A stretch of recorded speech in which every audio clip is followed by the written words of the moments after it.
Tanya English Channel. Masih bersama Miss Ari dan kita akan lanjutkan obrolan seru kita bersama Mr. Dihan tentang TOEFL.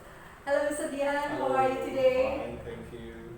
Makasih banyak ya Mr. Dihan ya sudah mau berbagi ilmunya lagi sama kita. Siap, kapanpun. Oke. Ya, Mr.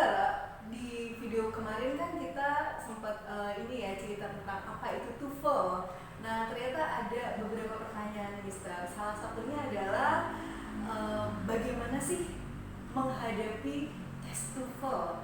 Apa saja tips dan triks untuk menghadapinya? Oh iya, banyak sih sebetulnya. Tapi kita bisa memulai dengan yang paling penting itu adalah ini sangat penting ya. Yang pertama harus disiapkan itu mental dan fisik. Mental dan fisik. Ya, jadi misalnya sehari sebelum tes itu usahakan kita sudah tidak belajar lagi. Kok bisa, Mister? Ya, bukannya harus belajar, Mister? Harusnya belajarnya itu sudah jauh-jauh hari sebelumnya gitu. Okay. Jadi pas satu hari sebelum tes harusnya sudah recharge untuk mental dan fisik kita ya. Okay. Karena apa? Tes ini durasinya cukup lama ya.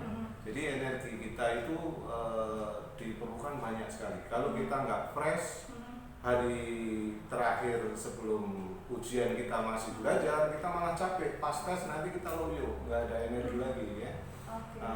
Jadi harus prepare secara fisik maupun mental. Oke, jadi pertama itu harus siap fisik dan mental ya. Karena ini dibutuhkan endurance yang cukup bagus ya. Oke. Tesnya itu hampir 2 jam. Lama banget dan ya. itu harus fokus terus. Energi terus kita keluarkan. Kalau 2 jam kita keluarkan energi, sementara kita dalam keadaan yang capek, fisik kita lemah, mental kita ambiar ya kata sekarang, maka akan hasilnya nggak akan bagus.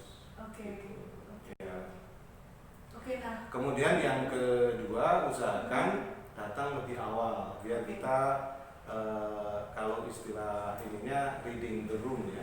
Kita itu mengamati, mempersiapkan semuanya, mengantisipasi. Oh nanti saya tes di sana, saya harus ke toilet dulu misalnya. Kita tahu waktu kita itu cukup tidak habis, gitu, tidak buru-buru ya. Jadi kita harus spare waktu misalnya 30 menit sebelum waktu tes, kita sudah on the spot. Ya. Ada lagi yaitu kita harus tahu formatnya. Tes TOEFL kan ada berbagai format ya. Iya, ada ITP, ada IPT, ada paper based. Mana yang harus kita ambil saat ini? Kalau IPT internet kita harus mempersiapkan apa?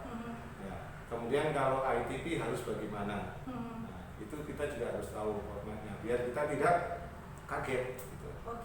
Ya. Kemudian yang selanjutnya adalah sering praktek ya, practice ya. Makes perfect ya. Makanya sebaiknya jauh-jauh hari sebelumnya kita udah prepare, gabung dengan lembaga yang terpercaya, belajar dengan orang yang mumpuni, itu sangat membantu. Ya.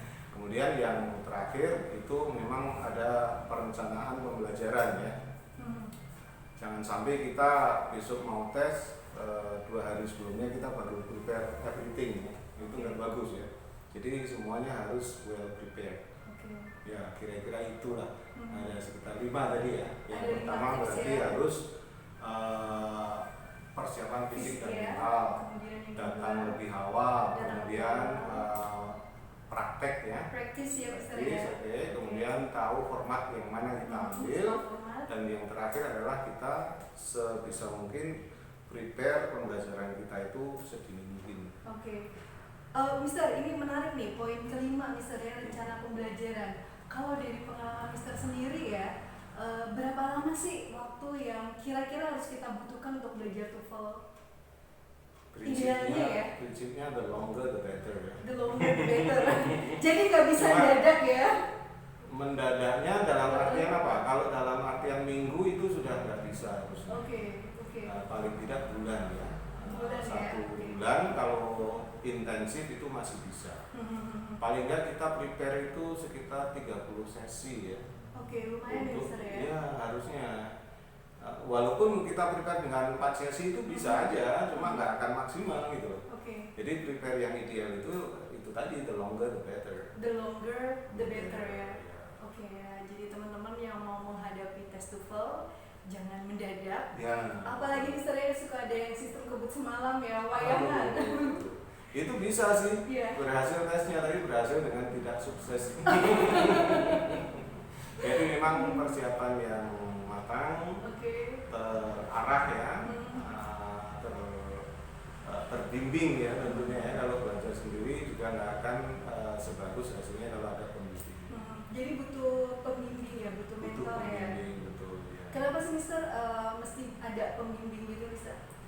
Karena nanti kalau tidak ada pembimbing cuma bermain feeling, kayaknya ini deh. Sementara nggak ada yang untuk meyakinkan ini gitu, nggak ada. Untuk mengkonfirm jawabanku ini itu betul nggak, kan nggak ada. Kecuali tes online itu ya, yang ketahuan skornya langsung ini salah ini benar misalnya gitu. Tapi kan nggak ada penjelasannya. Jadi sebenarnya pembimbing itu membantu untuk menjelaskan ya, membantu untuk lebih paham ya, betul. Dan kadang malah ada yang memberikan tips and tricks cepat. Jadi kayak semacam nanti kalau begini jawabannya seperti ini gitu ya. Betul. Oke, jadi mempermudah sekali ya. Sangat, ya. Cara jitu menjawab soal-soal TOEFL ya. Ya. Jadi teman-teman bisa mencari pembimbing ke yang sudah reliable ya. Semacam bisa menghubungi Misawi di Britania, ke manapun ya. Dan kita sudah reliable. Thank you Mr. Dihan. Gimana teman-teman? Sudah oke ya dengan penjelasan Mr. Dihan? Jangan lupa ada 5 hal yang mesti disiapkan ya.